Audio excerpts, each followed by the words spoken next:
Good morning and welcome back to the channel where we're currently reading 2 Kings. Before we continue our morning prayer, Father, as I read and receive your word, may it deeply be rooted in me, so when difficulty comes, it will be your word that encourages and strengthens me. Amen. As I mentioned, we're going to continue with 2 Kings. Today we're going to start at chapter 11. Athaliah rules in Judah. When Athaliah, the mother of King Ahaziah of Judah, learned that her son was dead, she set out to destroy the rest of the royal family. But Ahaziah's sister, Jehoshaphat, the daughter of King Jehoram, took Ahaziah's infant son, Joash, and stole him away from among the rest of the king's children, who were about to be killed. Jehoshaphat put Joash and his nurse in a bedroom to hide him from Athaliah, so the child was not murdered. Joash and his nurse remained hidden in the temple of the Lord for 6 years, while Athaliah ruled over the land.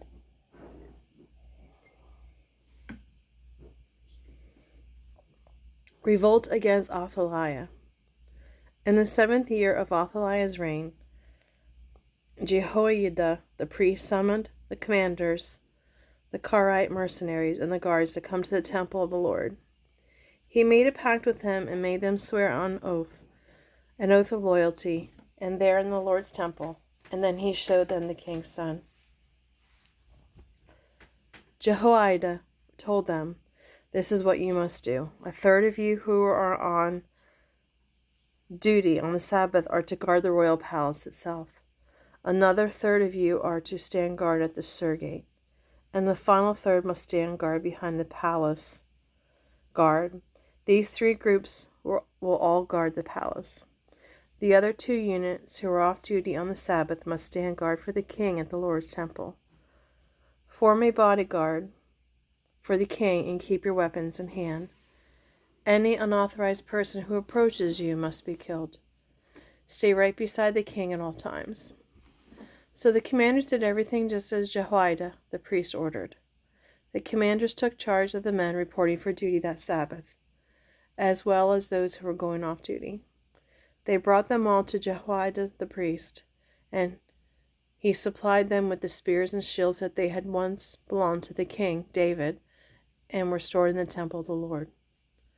The guards stationed themselves around the king with their weapons ready. They formed a line from the south side of the temple, around the north side, and all around the altar. Then Jehoiada brought out Joash, the king's son, and placed the crown on his head. He presented Joash with a copy of God's covenant and proclaimed him king. They anointed him, and all the people clapped their hands and shouted, "Long live the king!" The death of Athaliah. When Athaliah heard all the noise made by the guards and the people, she hurried to the Lord's temple to see what was happening. And she saw the newly crowned king standing in his place of authority by the pillar, as was custom at the times of coronation. The officers and trumpeters were surrounding him, and people from all over the land were rejoicing and blowing trumpets. When Athaliah saw all this, she tore her clothes in despair and shouted, "Treason! Treason!" When Jehoiada the priest ordered the commanders who were in charge of the troops, "Take her out of the temple and kill anyone who tries to rescue her. Do not kill her here in the temple of the Lord." So they seized her and led her out to the gate where horses entered the palace grounds, and she was killed there. Jehoiada's religious reforms. Then Jehoiada made a covenant between the Lord and the king and the people that they would be the Lord's people. He also made a covenant between the king and the people, and all the people of the land went over to the temple of Baal and tore it down.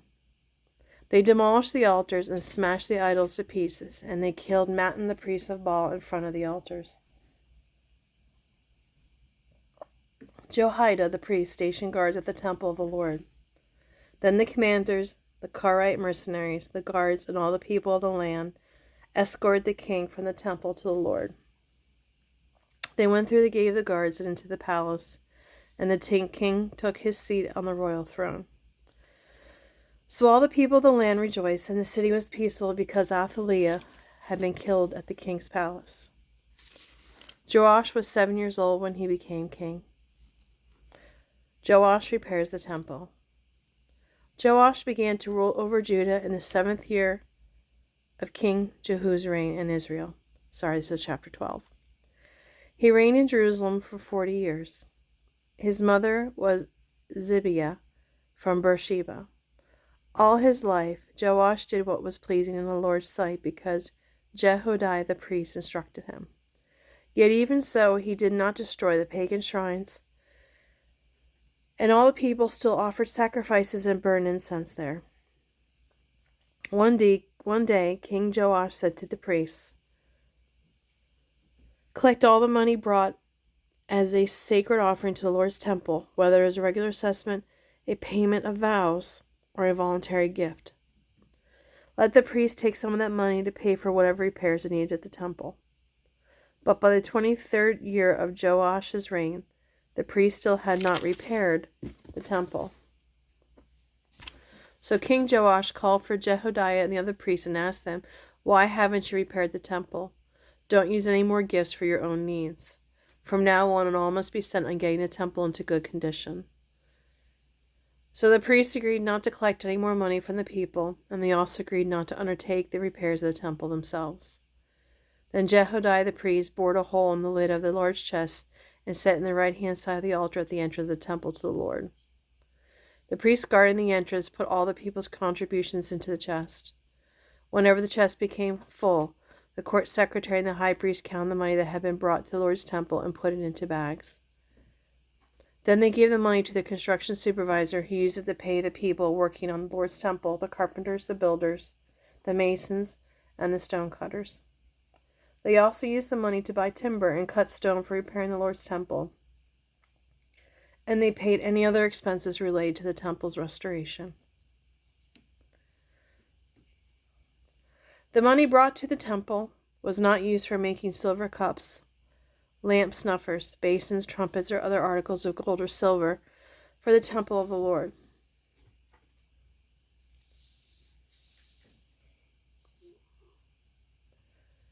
It was paid out to the workmen who used it for the temple repairs.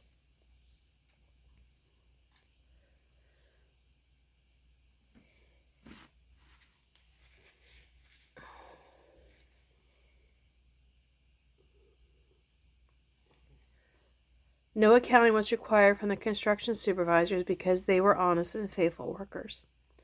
However, the money that was contributed for guilt offerings and sin offerings was not brought into the Lord's temple. It was given to the priests for their own use. The end of Joash's reign. About this time, King Hazael of Aram went to war against Gath and captured it. Then he turned to attack Jerusalem.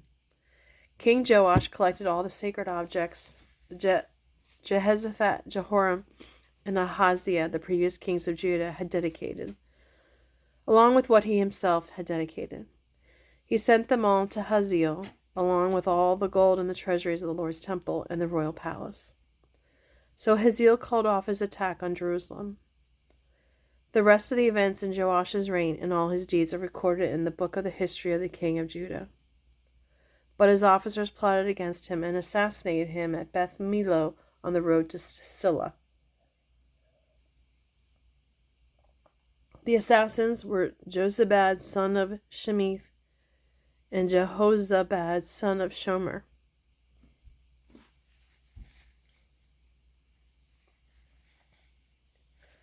Both trusted advisors, Joash was buried with his ancestors in the city of David. Then his son Amaziah became the next king. Chapter 13. Jehoshaphat rules in Israel. Jehoahaz, son of Jehu, began to rule over Israel in the 23rd year of King Joash's reign in Judah. He reigned in Samaria 17 years, but he did what was evil in the Lord's sight. He followed the example of Jeroboam, son of Nebat, continuing the sins of idolatry that Jeroboam, son of Nebat, had led Israel to commit. So the Lord was very angry with Israel, and he allowed King Hazael of Aram and his son Ben-Hadad to defeat them time after time. Then Jehoahaz prayed for the Lord's help, and the Lord heard his prayer. Give me one second.